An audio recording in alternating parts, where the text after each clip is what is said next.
अब हम इसको आपको इस वीडियो में आर्टिकल 76 के बारे में बताते हैं, जो बहुत इम्पोर्टेंट अनुच्छेद है संविधान का।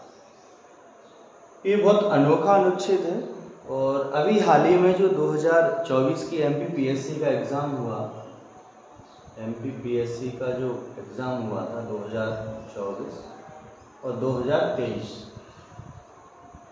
दोनों ही एग्ज़ामों में इससे प्रश्न पूछा गया और हमेशा इससे प्रश्न पूछा जाता है, इसीलिए आर्टिकल बहुत ज़्यादा इम्पोर्टेंट है। अनुच्छेद 76 कहता है कि महान्यायवादी का मतलब है अटॉर्नी जनरल ऑफ इंडिया। महान्यायवादी, अटॉर्नी जनरल ऑफ इंडिया अर्थात भारत सरकार का सर्वोच्च विधि अधिकारी, सर्वोच्च कानून का ज्ञाता जो है भारत सरकार के लिए, उसको ही कहते हैं हम महान्यायवादी। और इसकी नियुक्ति राष्ट्रपति के द्वारा आर्टिकल 76 के द्वारा की जाती है। दूसरा, राष्ट्रपति के ही ये प्रसाद पर्यंत पद धारण करता है, अर्थात इसका कोई भी निश्चित कार्यकाल नहीं होता।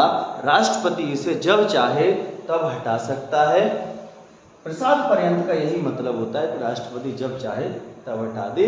जैसे प्रसाद पर्यंत की जहां भी बात आएगी उसका मतलब होगा कि उसका कार्यकाल निश्चित नहीं होगा। जैसे कि भारत के राज्यपाल जो होते हैं राज्यों के, वो भी राष्ट्रपति के प्रसाद पर्यंत पद धारण करते हैं, अर्थात उनका भी कोई निश्चित कार्यकाल नहीं होता। अब अपन बात करते हैं महान्यायवादी की।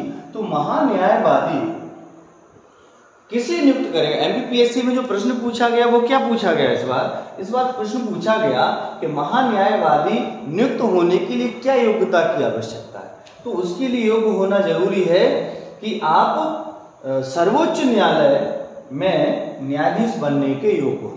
अगर आप सर्वोच्च न्यायालय में न्यायाधीश बनने के योग्य हो तो आप महान्यायवादी का पद धारण कर सकते हैं। तो ये आर्टिकल 76 कहता है कि महान्यायवादी कौन बनेगा या राष्ट्रपति किसे नियुक्त करेगा।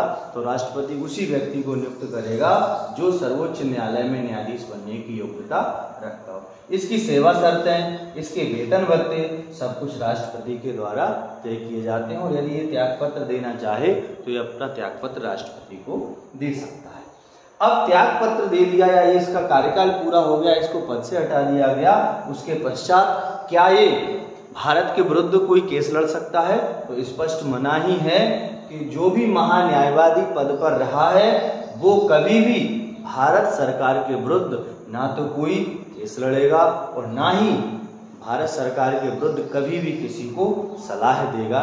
ये बहुत इंपॉर्टेंट पॉइंट है। दूसरा, इसका सबसे इंपॉर्टेंट पॉइंट है कि संसद की बैठकों में भाग लेता है। जो भारत का, संपूर्ण भारत का एकमात्र ऐसा व्यक्ति है जो बगैर सांसद हुए भी संसद की दोनों सदनों की बैठकों में भाग लेता है। बाकायदा अगर कोई प्रश्न पूछा जाता है तो उसका जवाब भी देता है।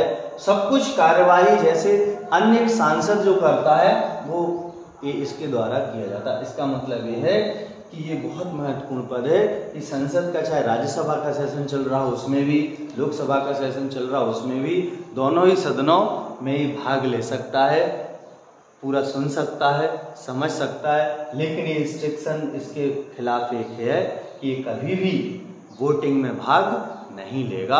तो आपसे पूछा जाए कि ऐसा कौन सा नागरिक है, ऐसा कौन सा पद है जो बगैर सांसद रहते हुए संसद की बैठकों में भाग लेता है, तो उसका नाम है महान्यायवादी। लेकिन आपको ये ध्यान रखना है ये मतदान में भाग नहीं लेता है, इसीलिए आपको ध्यान रखना है।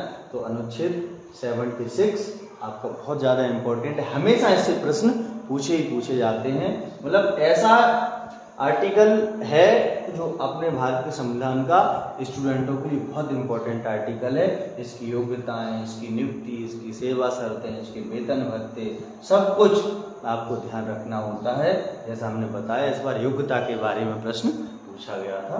अब महान्यायवादी चूंकि भारत सरकार का वकील है, ये जो भी भारत सरकार के मुकदमे होते हैं सभी को भारत सरकार की ओर से सुप्रीम कोर्ट, हाई कोर्ट सब जगह सुनता है। अब फिर तो बहुत सारे इसके काम हो जाएंगे। इसकी कोई सहायता के लिए कौन है? इसकी सलाह और सहायता के लिए अलग से 2 लोगों को नियुक्त किया गया है, जिसको अपन एक को बोलते हैं सॉलिसिटर जनरल, दूसरे को बोलते हैं एडिशनल सॉलिसिटर जनरल।